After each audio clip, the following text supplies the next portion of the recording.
Hello everyone, check natin ano yung mga energies or mga possible na parating sa'yo ngayong month ng March. Etong paparating na buwan ng March. Ano yung mga energies or possible na paparating? Wow, sunrise. Sunrise is a new opportunity.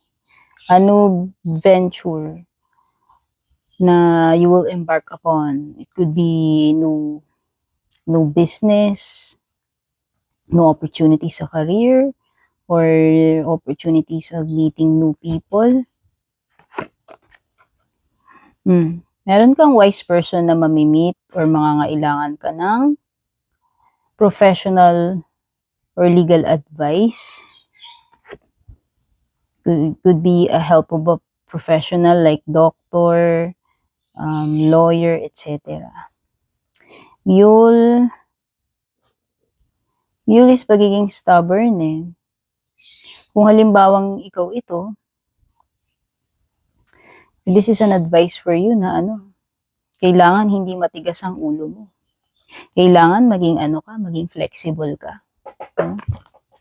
Or you could be dealing with the person na may mga ganyang qualities. Wow, for some of you, makaka-attract kayo ng secret admirer. Okay.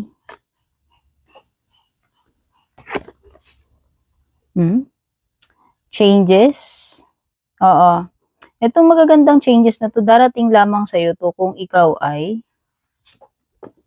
sinasabi nga dito, hindi ka magiging close-minded, stubborn, or kung marunong kang maging flexible. Pwede nga iba maka-encounter kayo ng ending. Itong card na to, hindi porke ganyan yan, ay may machuchugi ha. Ang meaning niya na symbolic. It could be an ending. Or kung meron ka mang yun, yung mga goodbyes, ending, or loss, kung maka-encounter ka man ng loss. Okay?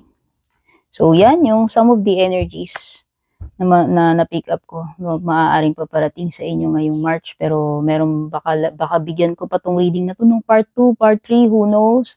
Thank you for watching. God bless. Bye.